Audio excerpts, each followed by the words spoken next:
Members, we'll reconvene this meeting and we will now go to item 10, calling on Simon Randall, our lead strategic advisor from Plans and Places, and he will come forward and present the paper Resource Management System Reform, and that's the Natural Built Environment Bill Exposure Draft.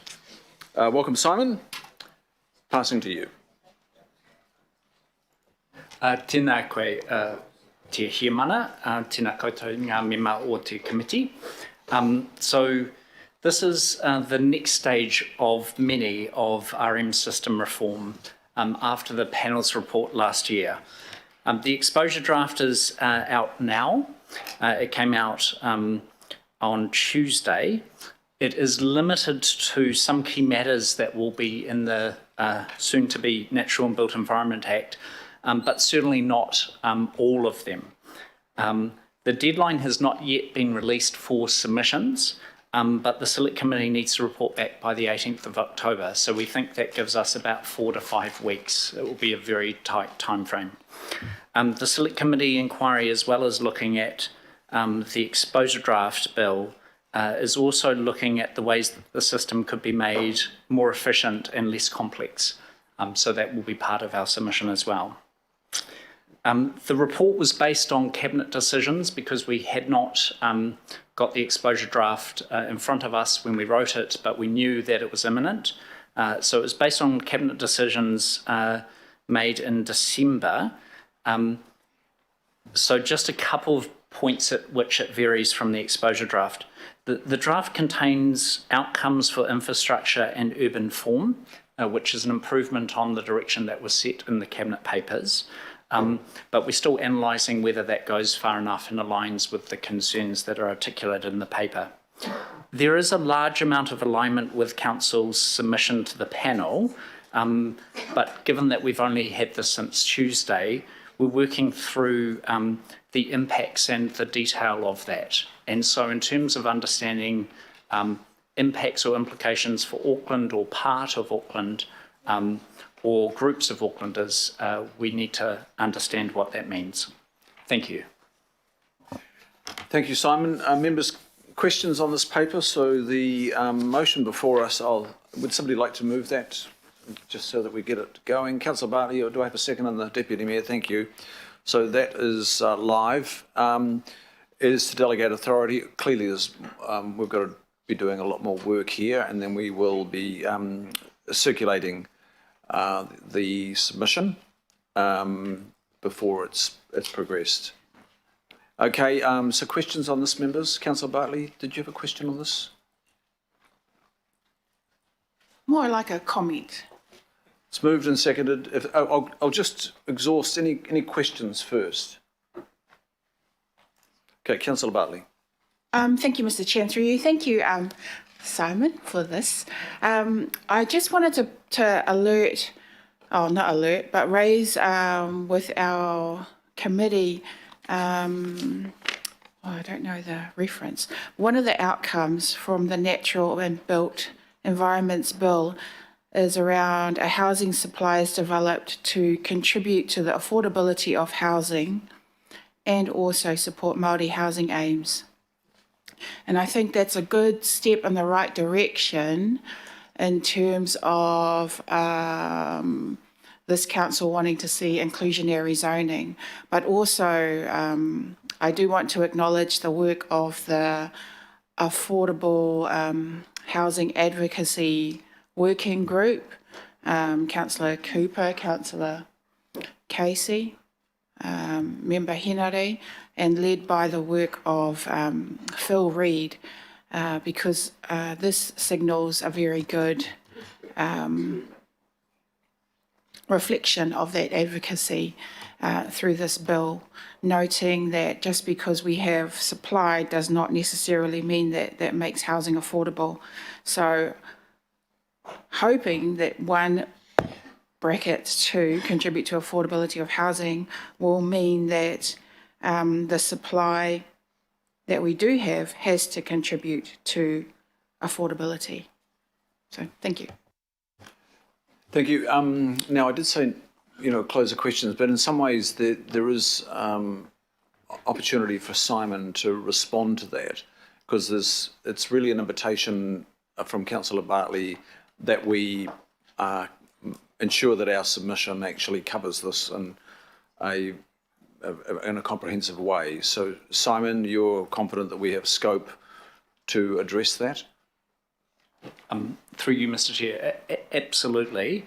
As I said, we're still working through this, but picking up on the point Councillor Bartley makes, supply does certainly contribute to affordability and access, but it's not the only thing that does that. And so as officers work through this, we'll be looking at other opportunities to ensure that those outcomes could be met in ways other than supply. Okay, that's good to have confirmed. And thank you, Councillor Bartley, for raising that. Councillor Cooper? Thank you. I suppose my question is, given the objectives, which are about restoring the natural environment, etc., and better enabling development, I mean, we've had a Resource Management Act that's tried to do that, and it's become more and more cumbersome because we're trying to balance off two almost opposing objectives. In effect, the minute you dig something, you affect the environment, right? So, or change something. Are we going to, as a building controlling authority and resource consent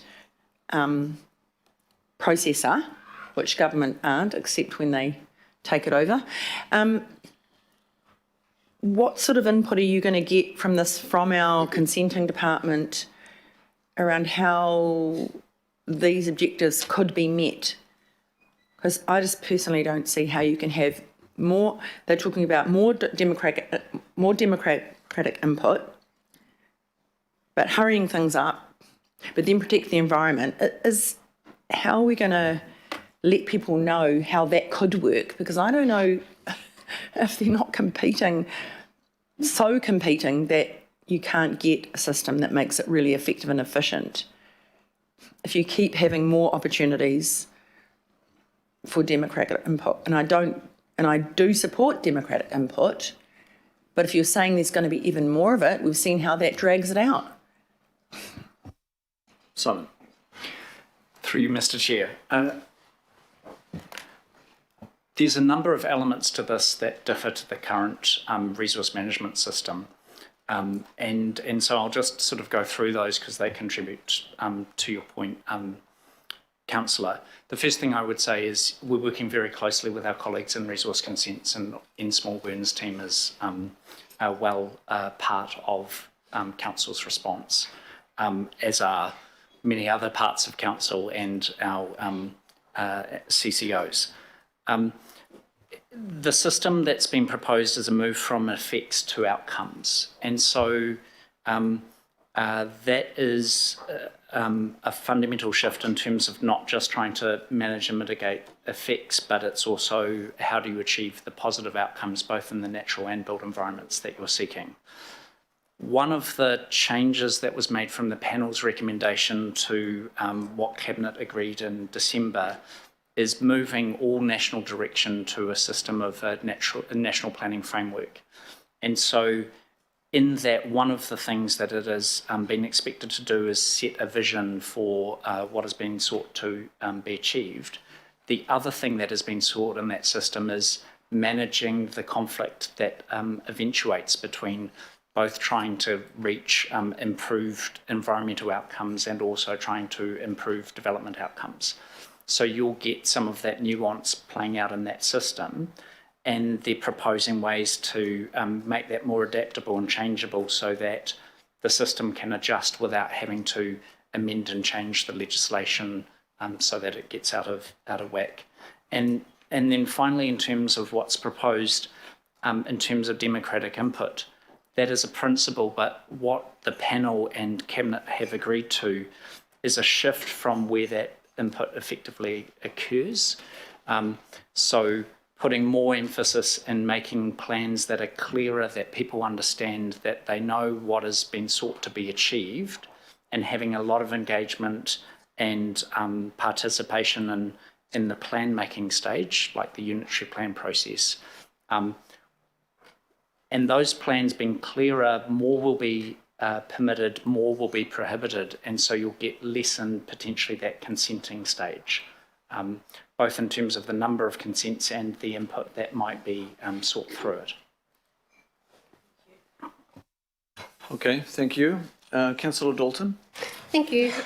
I'm really encouraged that now, it's proposed that we will be giving effect to the principles of tiriti instead of considering them. And even better now, I guess, that we're looking at more of an outcomes-based ending to everything.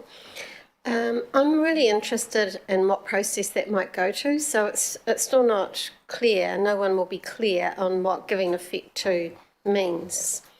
And so as we go through the process of this with central government, I'm interested in what that conversation looks like if there's an opportunity, because there will be quite a bit of feedback and discussion on what give effect to principles are, as opposed to the previous or the current give consideration to. So there's an opportunity to be briefed, perhaps. I'm not sure what the way forward would be on that. Through you, Mr. Chair. Yes, that was certainly what Council's submission was seeking, which was a stronger clause around te tiriti. One of the things that the panel recommended was that there be national direction that the minister would have to create that basically took through what giving effect looked like.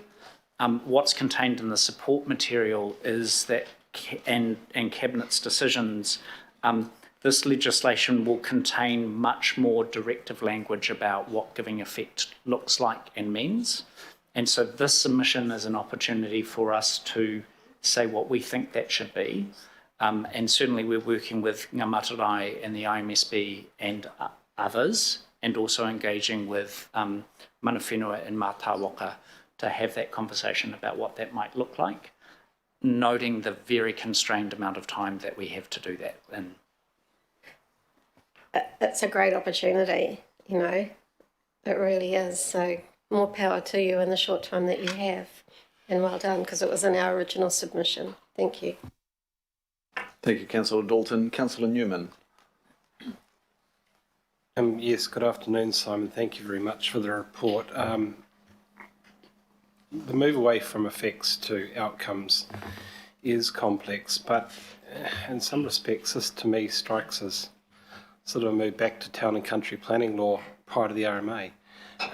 Not that I was around when that was prevalent, but what really strikes me about this, and it formed the basis of my question, is that this doesn't feel new. This feels generationally new.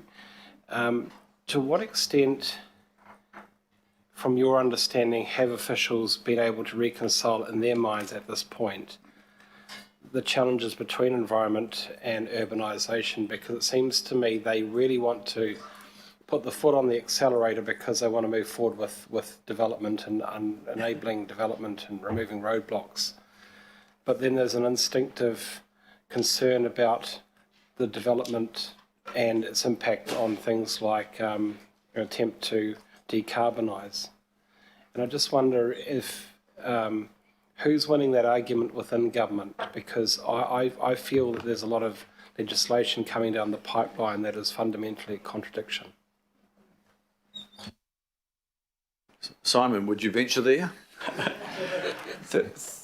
Through you, Mr. Chair, I can't make windows into the minds of government. What I would say is that the National Planning Framework is intended to offer that place where all of those conversations are joined up. There is an acknowledgement that, at least from the panel, that current national policy statements do contradict and create confusion in terms of both what is meant to be achieved in environmental outcomes and also urban development ones. In terms of the Town and Country Planning Act, I'm of the same generation as you, Councillor, and so I can't necessarily offer insights in terms of that, but what What I would say It's 1977. You guys are not that young, are you, that you don't remember that? I was one. So. I was Right, nice history. Let's go back to Simon.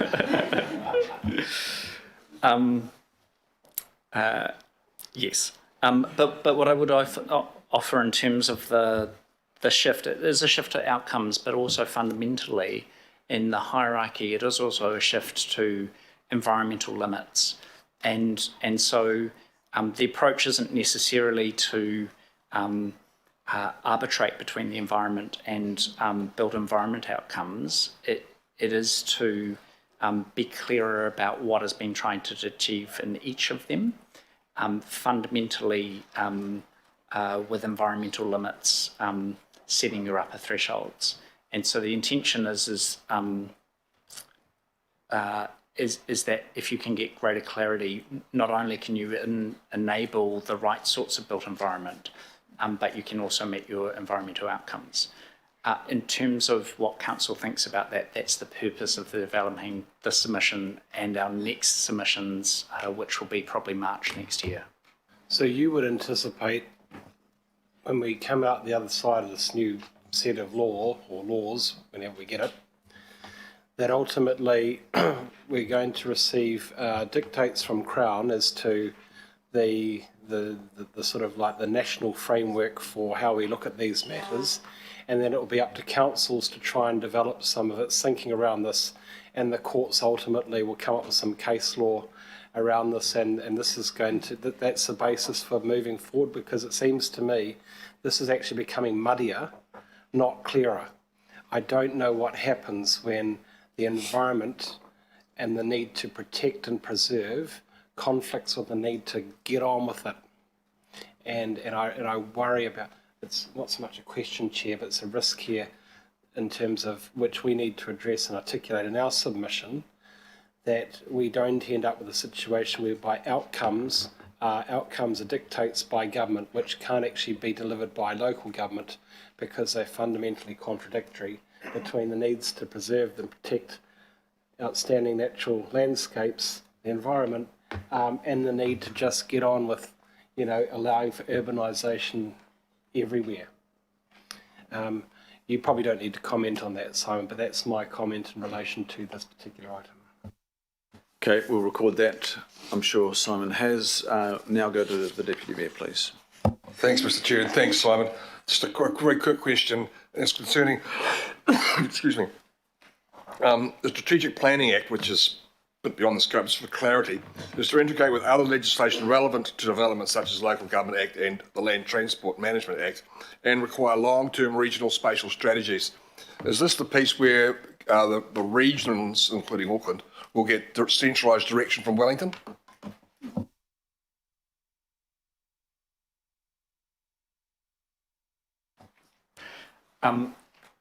Central direction from Wellington will come in a number of ways. So the National Planning Framework is one of those instruments. In terms of regional spatial planning, the intention is that that be a tripartite, at the moment, tripartite approach. So the Crown, local government and mana whenua sitting together at the table developing those regional spatial strategies and offering the platform for cooperation as we go forward. Noting we're not going to see that legislation until next year.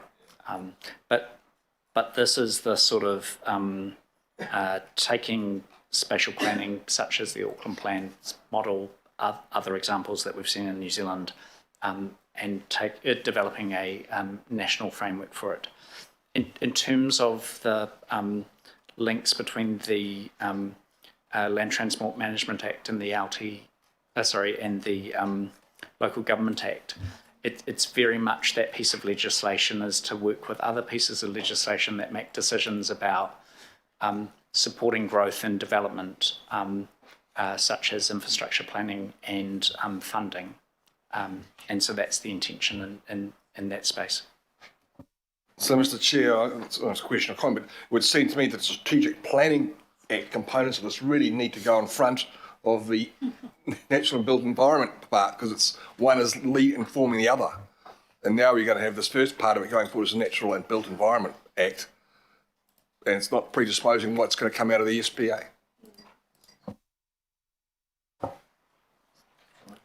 Through you, Mr. Chair. So, as I said at the beginning, the this exposure bill is a very slimmed down version of what we're going to see in the final legislation, and this is effectively part 2 of the RMA for people familiar with it. So it signals some of those early decisions that will be influential in terms of the Spatial Planning Act. When the Spatial Planning Act comes out, the Natural and Built Environment, when the Spatial Planning Bill comes out, the Natural and Built Environments Bill will come out at the same time. And so we'll be, those 2 pieces of legislation will go through the House together, and that will be our opportunity to make sure that we've got the connections and the links right between the 2 of them, given the fundamental issue you've acknowledged. I so look forward to that, Mr. Chairman. It's good. I'll keep you in mind. Look, thanks, Simon. Look, just mention of public participation going forward, and planning and infrastructure decisions. They're all about serving communities and our people, and I know we consider that local community voices are a critical part of the process, and understanding their needs is really important. So it's an important part of the planning process. But we've seen of recent, and I'm not discounting the merit of some of these directions from government on, say, 3 water reforms. Overall detail we can question. National policy statement on urban development, a move towards centralised planning. And I think we need to be discussing in the narrative of our submission the need to ensure the voices of communities, people, are given real opportunity to participate.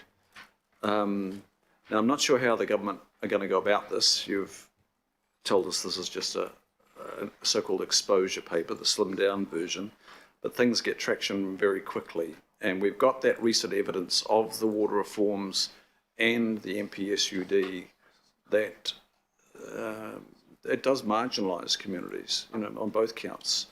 So I think we might want to, in our initial submission, draw some focus to that. And we can expand on that when the group meet. Okay. Any other questions, comment, members? There being none, it's moved and seconded. All those in favour say aye. Aye. Contrary, no. Declare that carried.